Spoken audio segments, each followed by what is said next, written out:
to Buffalo Happy Hour for our Wednesday whiskey review, brought to you by Colonial Wine and Spirits. Today we have Laphroaig Cairdeas yet again. We just had one last week that was Warehouse 1. This week is their 2024 Cairdeas release. Like we said, this is an annual release, so this is going to be different from last week's Cairdeas review.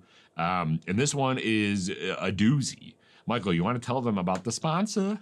Yes, so Colonial Wine and Spirits, located at Five Corners across the street from Delta Sonic, next to Tops, Orchard Park, New York, somewhat close to the stadiums, because one's still currently being built at time of recording, but head on over there. They do have a discount code under Buffalo Happy Hour for our audience, so please drop Buffalo Happy Hour at checkout, just so that they can help you save some money, as well as us, which is exciting.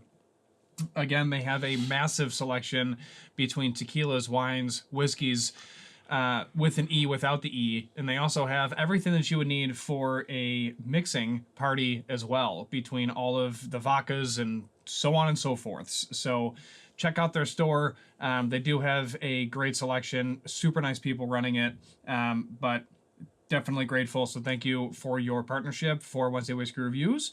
And we will be in shortly to continue picking up all the things that we want to sip on. Hell yeah.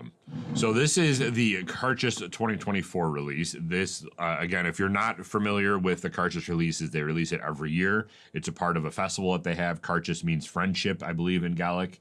So they release this every year, and every year it's a little bit different. It's kind of similar to like a Distiller's Select, but it's definitely an annual release, so every single year will be slightly different. This one is aged 10 years. It's about $100, like every single one that kind of is released every year. But this one is aged in a triple wood cask and then aged in a Pedro Jimenez PX sherry cask. So if you know anything about this show, Mike and I love our whiskey finished in sherry or Pedro Jimenez or Oloroso sherry or anything along those lines. That cherry note just is chef's kiss.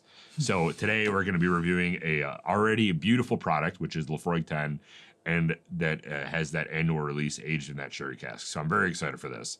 Have you had this before, or did I open this by myself and just drink half of it already? Yes, opened it by yourself. It is the celebratory one, so we'll celebrate the fact that we are together hanging out next to each other, rubbing shoulders. Oh yeah, talking business. It's very exciting. But let's dive into label branding. So question for you. Do you prefer the rounded packaging or the square packaging? I like square just because it's easier to put on the shelf when it's paired with other squares. To me, it's a shape thing. Again, I'm letting my tism tick just a little bit extra this weekend, but I feel like that's kind of what it comes down to. Yeah. It's interesting because Laphroaig generally is circle, I believe, right? Yeah, I mean, generally a circle. Yeah, that's a circle right there. Lagavulin is generally square. Right. And they're neighbors. So is this kind of like... yeah, it's kind of, it's interesting. Yeah, kind of like getting a little feud going on between packaging. I don't know. Let us know in the comments down below. Do you prefer square or circle packaging? Because I think I prefer the circle for Laphroaig. I mean, that's fair. To me, it's what it's next to on the shelf. So that's all. What do you think of the gray? That is one thing that I think... you're talking about the gray packaging, like the light gray or the dark gray label? The dark gray label. I think that they could have done a red because the sherry, but they also already have one that is red. So I don't know what their cycle of colors is, if they do cycle every like 10 years or whatever. But yeah, I'm not a big fan of it. I don't think that this jumps off the shelf as a product that you must buy unless you understand what Cairdeas is. Whereas I think the other packaging and the other Cairdeas releases do a better job of sticking out. Yeah, I agree. That's kind of where I'm leaning, is unless you know what Cairdeas is, this isn't going to pop. But if you're in a store and you see Laphroaig Cairdeas, you normally don't see it. Yeah. So you're naturally inclined, even if you don't know anything about whiskey, you're naturally inclined to grab it. So I love the fact that Cairdeas is like right in your face. Yeah. I'm thrown off by the gray, but it is what it is. It's fine. It's still juice. It's worthy of drinking. I will say the cask favorites too. When you see terminology like that on a bottle, to me, I think of a blended, not a blended whiskey, but a whiskey that had a lot of barrels being blended together. So I don't think of it as being a once in a lifetime single release. I think of it more of like, this is our favorites and we're releasing it all together, like more of a larger batch release than normal. So Yeah. I don't necessarily, I think Cask Favorites, the celebratory one, maybe it's just what they're calling this, but to me, I don't like that wording because it doesn't necessarily scream like a once in a lifetime type of whiskey product. Yeah. So I'll go a check. All right. Because it still has I the agree. packaging. It still looks beautiful. Green bottles matter. They have the perforated label. They got the little design on the top of it. Wood The cork. wood cork. Yeah, it's all. The paper's it's all got good some stuff. little ribbing to it, which Yeah. I like as well. So a check is fair. Let's dive into the nose, just because this is so dark. I'm really curious to see what this hits me with. I'm rather excited. Dude, there's like no peat on it.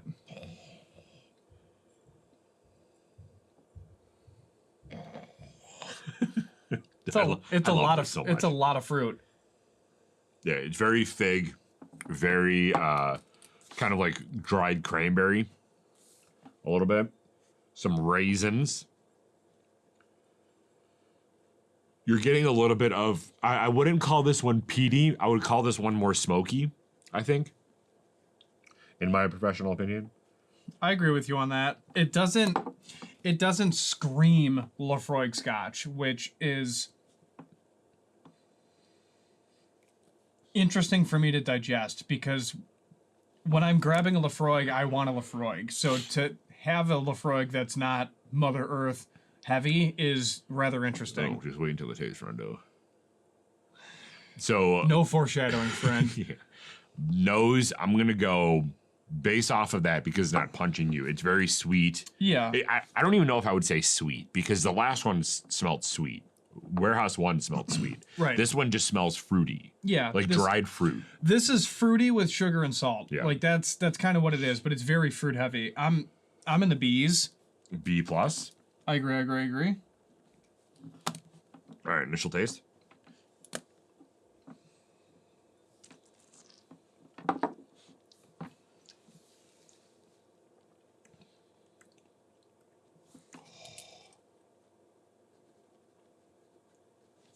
This one just explodes in your mouth.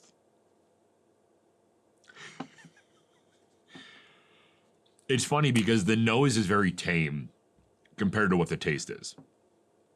The taste, for me, extremely makes me salivate so much, it's almost tough for me to talk.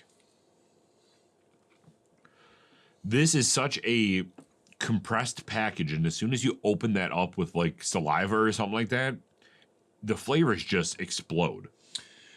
There is so much sugar in this initial taste that's wrapped in smoke and peat that it's like, it's fascinating. And then as soon as it unravels itself, you get slammed with cherry. Yeah. And it's so delicious. Like the entire initial taste is peat, smoke, cherry, and sugar. But it's this well-rounded package like a firework. And then once it ignites, it covers your entire palate in such a phenomenal way. And being 10 years, that tracks, but like also unexpected at the same time for a 10-year. You would suspect that this type of chemical reaction would happen at a later year date. Yeah. This is really good. Would you buy it for $100 is another question. So we'll get to that later. Initial taste for me, I like that little little kind of Teaser? teaser that you had there. Yeah. I'm gonna go A- on this initial Yeah? taste. I'm kind of flabbergasted by it, to be quite honest with you and quite frank.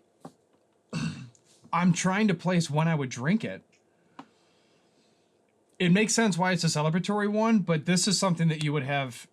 I mean, I'm talking 75 degrees, no wind, friends, huge fire. Adirondack chairs. So the fact that I've drank half of it by myself in the winter is a little shameful, is what you're trying to tell me. This is something that you would want to have around a fire. Yeah, oh yeah, God, yeah. You know, Laphroaig and- goes great around fire anyway. And I'm talking like meat sweats. Yeah. This is like bachelor party camping weekend. 100%. Yeah. This initial taste, you basically hit it right on the head. We haven't stopped making meat for 3 days straight. Yeah. Yeah, right. We just got the meat sweats all the time. You definitely hit it on the head. It is peat. It is fig. It's smoky. There's a little bit of like a ginger note to it too. That's kind of like, I talked last week how Laphroaig does a very good job with their peat of making 3 stages to your tasting profile. It's the initial taste, kind of that ending or middle transition taste, and then going into your ending note.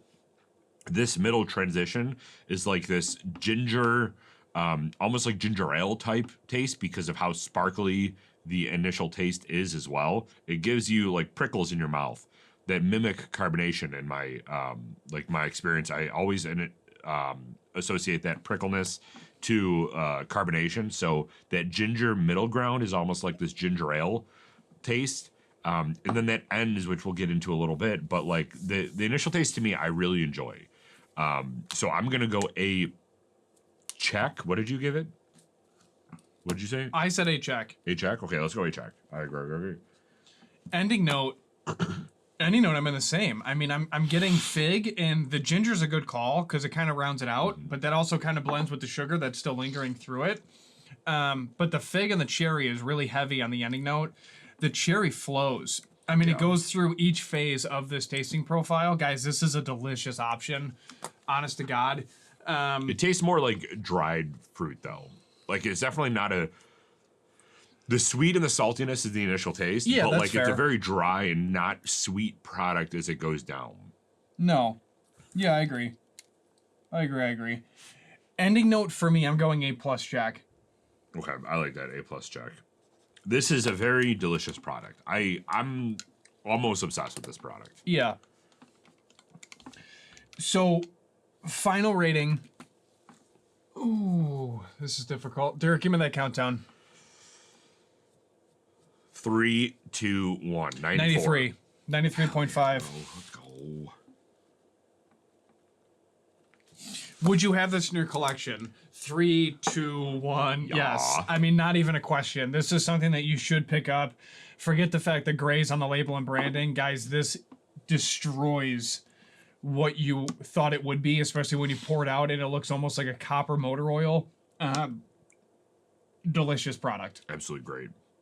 I will say, Laphroaig released a Laphroaig 10 Sherry that's different from the Laphroaig Cairdeas. And the Laphroaig 10 Sherry might be my favorite Laphroaig that I've ever had. Okay. And that is one that should theoretically be around every year. That is one that I would probably put ahead of this because it did so much more with the... With these, I feel like they try to make something special. And 90% of the time, they do what they intend to do. They make it special. But that Laphroaig Sherry, I think they have down so well that it's always good no matter what. And this might be like you threw some ginger in there. You maybe threw a little bit more sea salt in there. Not literally, but that's how it turned out. And to me, that almost is like, okay, this is definitely special. But Laphroaig Sherry, I'm totally going for every single time I see it. And that's a little bit cheaper, I think, too. So for this one, I think that this is a very special version of Laphroaig Sherry, but this isn't my top favorite Laphroaig I've ever had. Interesting. Yeah. Well, guys, that is our review, and we are thrilled to share it with you. Make sure you like, comment, and subscribe. Comment, whatever you want to do. It all helps us, which is greatly appreciated, as well as provides you guys with some solid content. This is well past our review number 205, which is bananas for us to realize, is that we've done over 200 of these. It's gross. We're going to keep doing it. We're excited. Now that we have our Dram Diaries from our friend over at Greg, feel free to head on over to the Amazon store and pick up your own Dram Diary so that you can... Etsy store. Etsy Sorry, shop. Etsy shop, so that you can also follow along and document your own whiskey reviews. Again, Greg over at his Etsy shop is making Dram Diaries, and that's what we're using today. So thank you, Greg. But guys, this is just another fantastic review. We appreciate you spending some time with us. Derek, take us out because we will see you all in the coming weeks. Head over to Colonial, give our discount code that is in the description down below. You can get 10% off of the product of your choice. It doesn't have to be just this. They will give you 10% off of everything. Go head on over, tell them that the BHH boys sent you, and then you will be rewarded with some discounts. If you do pick this up or any other bottle from Colonial Wine and Spirits, we always recommend it. Please drink responsibly. Get present and Michael. Do not litter. We're out.